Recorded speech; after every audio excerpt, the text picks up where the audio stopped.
If people don't know me, my name's Paidi Mahon, I'm the CCRO in Portarlington. I'm going to take you through a few bits on the set piece.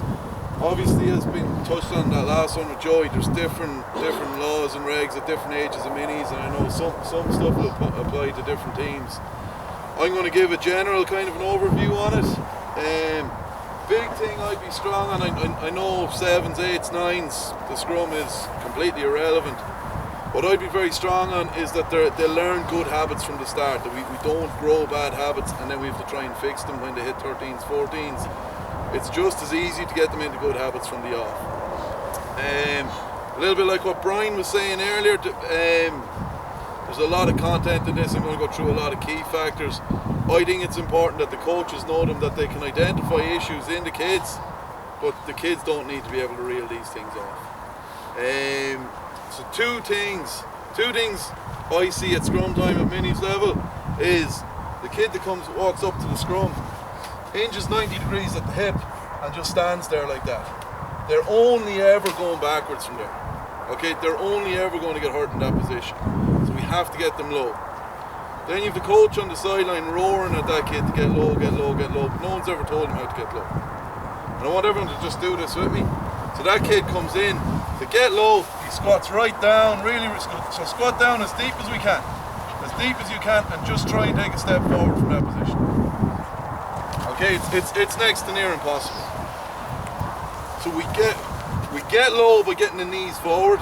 It's a difficult thing, but it's something you can coach into them. We'll go through it in a one-on-one scenario in a minute. But I have a checklist that I'd go through with youth players. I'm going to run through this with you now, and you can identify the things that the kids are doing wrong. So if we start at ground level, feet are about shoulder width apart. They don't necessarily have to be dead parallel, but you don't want them splayed out like a duck either. Put a slight bend into the knees. What that does is it transfers the weight onto our toes. We're ready to go forward. We should feel our heels lift slightly off the ground on that. We tilt our hips backwards, basically push your arse out. That looks after our lower spine. We tighten up the core. All the muscles are activated off the core, so we tighten that up. That looks after the center part of our core. A lot of people don't know, when you say to tighten up the core, they don't know what that means. If I was to come up and go to punch them in the stomach, they're going to go to protect themselves straight away. That's how we tighten the core.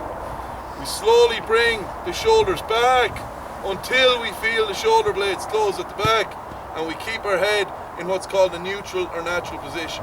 A lot of people, this is something that's coached badly as well. A lot of people will tell them to get their head up, so they're right down in this low position and their head's up. But when I stand up, my head's there.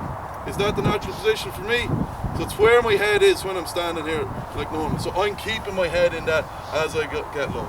So that's our basic checklist. So from that, I'd bring them into one-on-one scenarios, get them into good positions. So can I just get 2 volunteers out, preferably people with boots? Any 2, please. Don't have to front row experience. Perfect. What's your name, sir? Sean. Sean, Damien, perfect. Boys, can I just get the 2 of you to lie in against each other? We're not going to drive. I'm just going to walk you through getting the proper setup. So after you've lain in against each other, I'll just give you a few little pointers.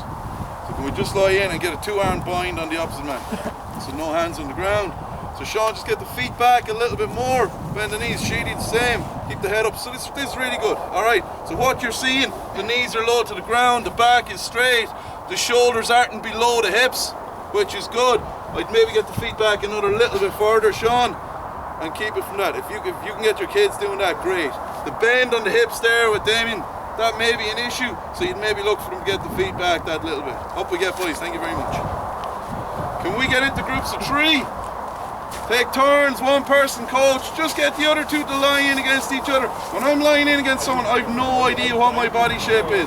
Give them that little bit of feedback, help them to get into a good position. Yes. Take care, man. Thanks. I didn't think it'd last this long. There's no drive on this, just lying. Yeah.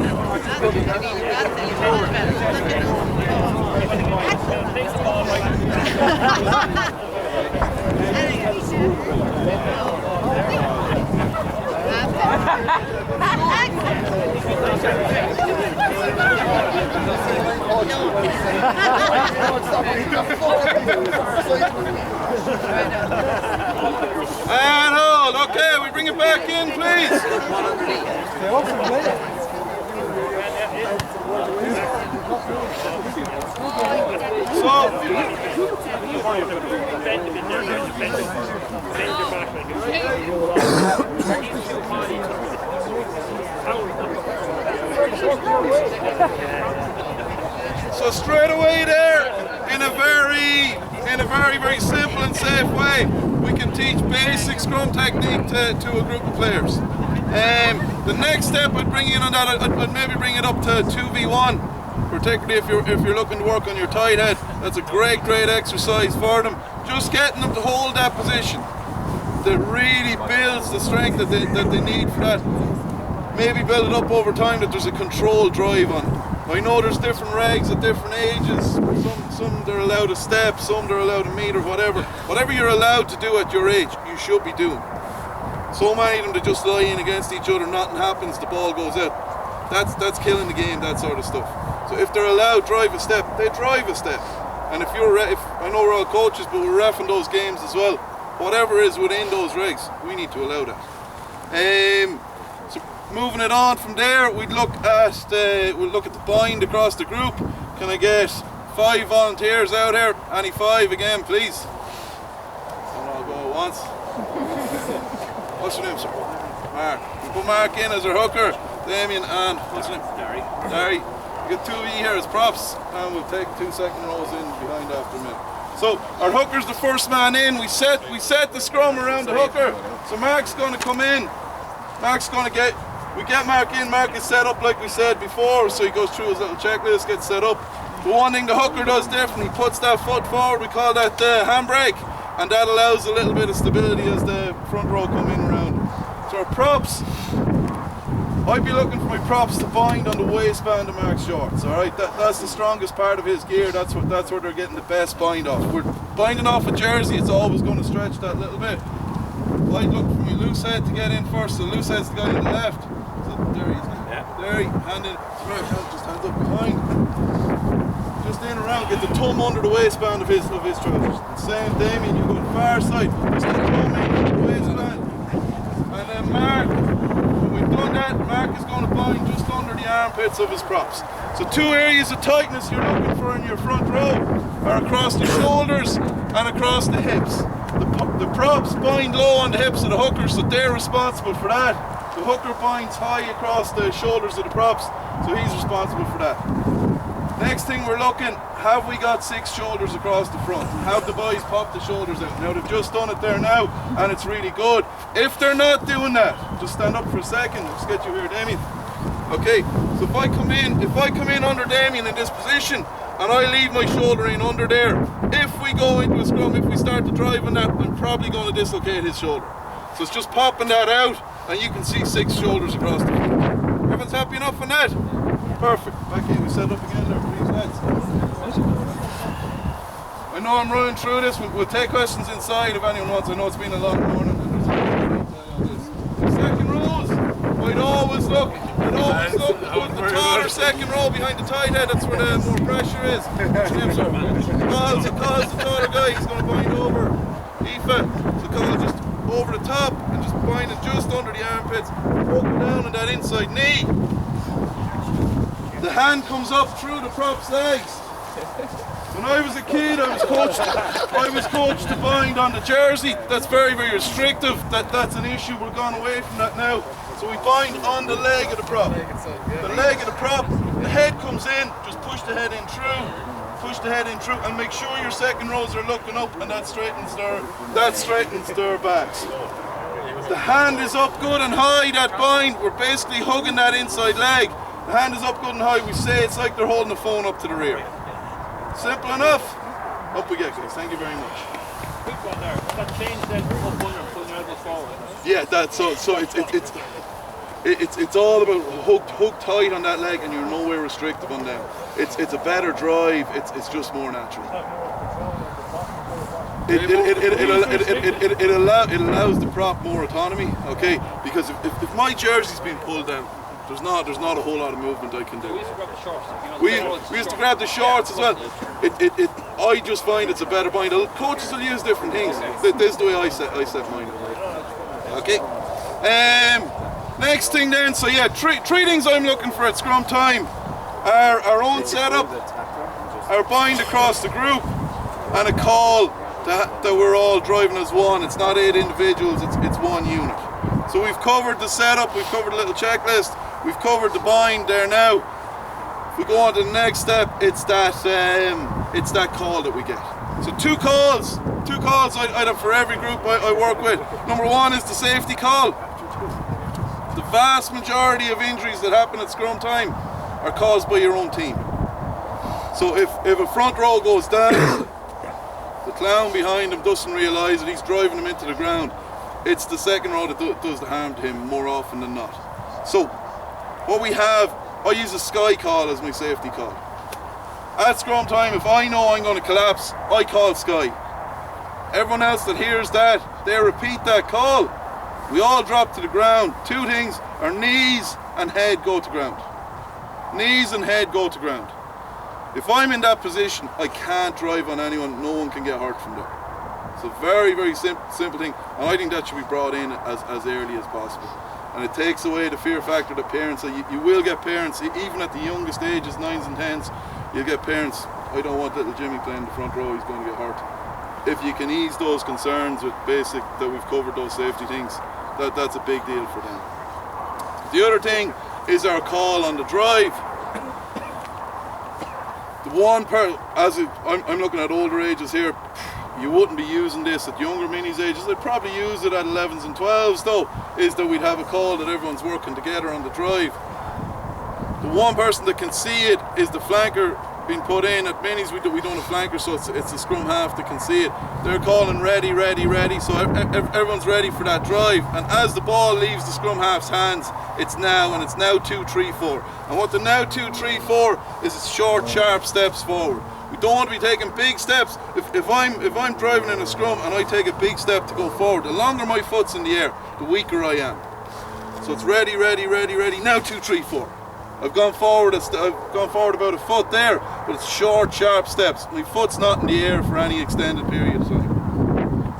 Can I just get 10 people out here? Any 10. 1, 2, 3, 4, 5, 6, 7, 8, 9, 10. Perfect. Out we come.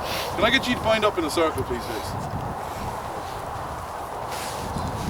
Just close that circle around. Sherlock, you've done this before. Alright, so what I'm going to ask them to do, a ref's scrum call, crouch, bind, set. On the crouch, we're going to crouch down. Okay, on the bind, we're going to tighten that bind across us. On the set, Sherlock over there, he can see me. Oh, sorry, stand up for a second so we're not crouched for too long. James can see me over there. Alright, he's calling the ready. When my hand comes down, he's going to shout now. When we hear his now, every one of us is going to shout now 2, 3, 4, and we're going to jump. If someone's letting us down, if someone's a second slow, we'll see very quick who that guy is. Alright, good, James. Crouch, bind, set. Ready now! 1, 2, 3. We wouldn't be too impressed with that. Now 2, 3, 4. Everyone calls it. Alright, crouch, bind, set. Ready now! 2, 3, 4. Not terrible. But kids love that. And it's a really good way of getting them working in sync with each other. Okay? And seeing who is that one that's a little bit slow. There's always someone that's slow to react on a call, and that goes for what you do with your backline or whatever. There's always someone that it takes a little bit longer to get through. But you can identify that from this, and you can work on them that bit harder. That's it on Scrum. Moving quickly along onto the line out then. Buddy, just in the sky call, so like pre-engagement? No. So we've engaged. I'm lining in against Richie. I'm lining in against Richie. I've lost my footing.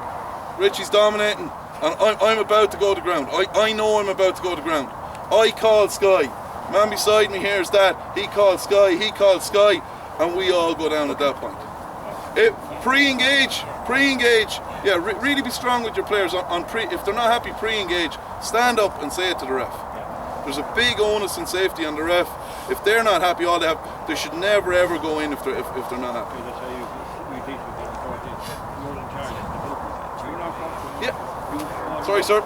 And the ref will always give them a chance to The refs will break up. Yeah, exactly. Yeah, absolutely. Onto the line out then. So two things we're going to look at. Again, Mini's line out is very, very watered down. Two things we're going to look at on the Mini's line out are the throw and the jump. Okay, so if we just got anyone that has a ball there, grab it. There's a few of them around. If you can't get a ball, get it's handy for this. There's loads of them over there. There you go.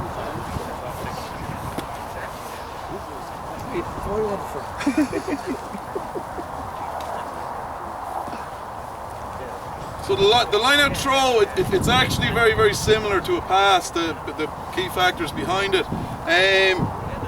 What you're starting with is your grip on the ball.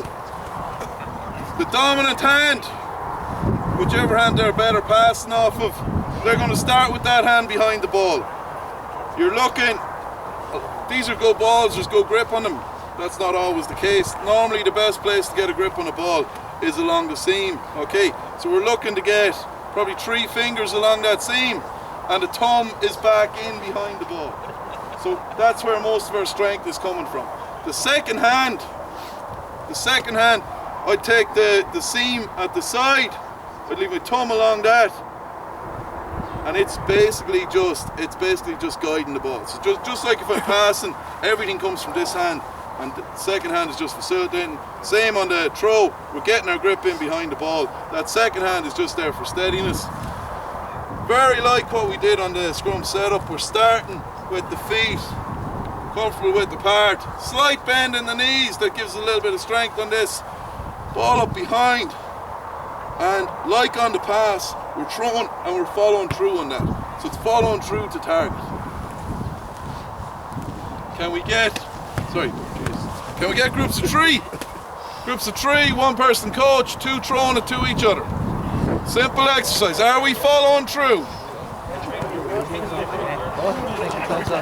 You were dominating. Yeah, you never dominated in your life. I think you're laughing in your ear there. That's fair. There we go. Right. I'm going to regret that now. Catch! Go first. Easy to call. Go on. And you were a 10 all your life. Yeah, exactly. Yeah. I don't throw the ball over my head.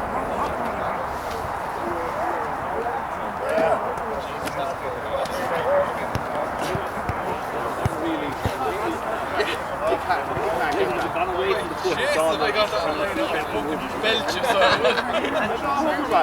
Maybe one that's not catching it. That's what you want. That seemed like a good one, John. You received everything. It's just like a part.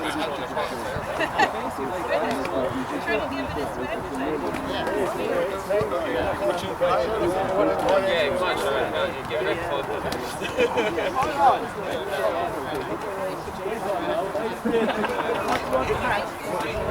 Okay guys, we bring it back in.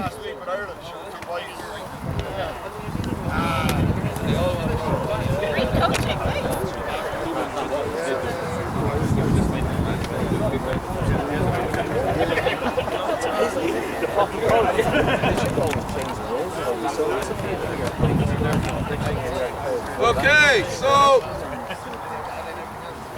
that's just a simple thing on the throw. We could bring I'll give you a little game on throwing in a second, but they're the basic key factors on that throw.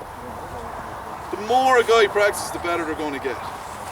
The perfect throw will move just like a pass. You'll see that flight, that sort of flight on the ball. The time, the place where they release the ball. So I bring that ball up behind my head. If I'm releasing it back here early, that's my lob ball. That's my lob ball. It's going up at that point. The later I release it, the more of a rocket that's going to be. That's probably where I'm hitting the front of the line. If I'm looking hit near the back, I'm releasing it that little bit early, and it's going up and coming down. Just a question there on the footing on it. To say if I take this as my line, some players will be more comfortable to start with 1 foot forward like that. I don't like it because I prefer that they're square and it's easier for them to get their accuracy off that. but it's what's more comfortable to the player is what counts. The big thing you want to get away from is the guy, if I'm throwing the ball to Damien over there, the guy that's just not comfortable with hitting it that distance, and he gets into this habit of he takes a step to throw. Suddenly you're bringing all these extra moving parts into it, and it's way, way harder. The less moving parts you have involved in it, the better it is. So it's starting with the feet, whether they're square or it's a split stance, that there's no more movement coming into that. Happy enough? Perfect. The other thing then is, again, this is a big annoyance for me at minis games.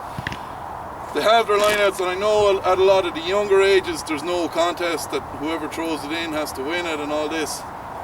But you get these 3 big kids standing there, and they just stand there like that, expecting the ball to come from the Almighty. You have to get them into the habit of jumping for that ball. I find a line is a great thing to work with, that you throw the ball to them and they have to jump across the line to catch it. Simple little exercise that you can do. Bring it down into I've an end ball game that I use now for my throwers, and we'll work a little jumping element into that as we go. Can I get 10 people down here? Any 10? Just bring it down into the 22, please.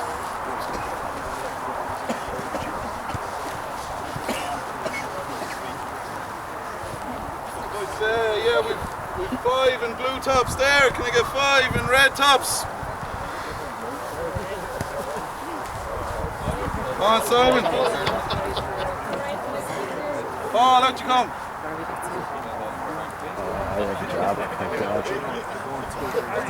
Charlotte, come over these side. Yeah. Alright. Red down this side. Blues this side of me, just pick that ball away. Do any of us play handball with any of our teams? Handball is very, very like American football. You score by catching the ball in the end zone. A lot of people use it as a passing game. It's great for general movement and all that. I'm going to use it here in a line-out sense, so we're going to play a game of handball. Reds, you're scoring by catching the ball on the far side of the 22. Blues, you're scoring by catching the ball on the far side of the try line. The only way, you're not allowed to run with the ball. Catch the ball, you throw from where you caught it, and you're only allowed to do line-out throws. Happy enough?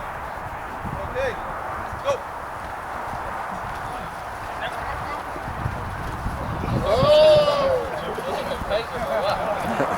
Oh no, that's not a line-out throw. Blue ball, let's go.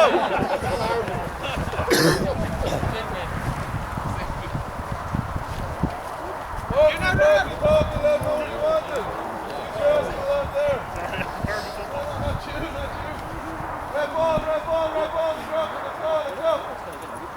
Look at Paul with his snake. First moment where you can catch it. We're asking them to throw a 20-yard throw here. That'll kill a kid's confidence. Someone's moving, you stop. You lose, let's go.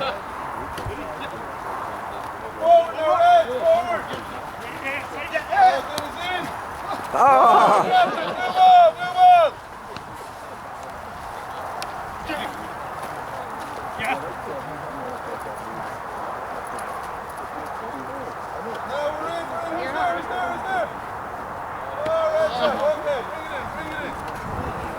Straight away, we've a group fully engaged on that. They're all buying into it, and everyone's practicing the line-out throw. There's this annoying culture in rugby where the guy that wears 2 has to throw into the line-out, and the guy that wears 10 has to kick for goal. That's ridiculous. The best kicker on the pitch kicks for goal. The best thrower on the pitch should throw into your line-out, regardless of what number they're playing. You're looking at the skill. Across the board. What I bring in, where the advance that game now is themselves. Same game, same rules. But you don't jump to catch the ball, it's turn. Go back into it. If you're standing when you receive the ball, ball goes to the other team. Play on Blues, let's go. Back in there. Yes! Standing, red ball!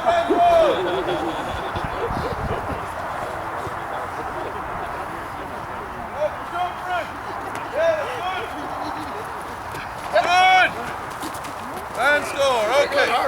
Alright, so straight away we're building that in their heads. that they're jumping for that ball. Another thing I'd use on that, I'm a CCRO. Most of my job is going around to primary schools trying to encourage kids to come out and play rugby in our clubs. You get a lot of resistance on the kid that plays Gaelic, the kid that plays rugby, and they just turn, or the kid that plays soccer, they just turn their nose up at rugby. If you can incorporate things from their games into what you're doing, so what I'd often use, every time I'm starting the game, if two lads here have a red and a blue, I'll do a throw up to start the game. Straight away I've incorporated something from GA.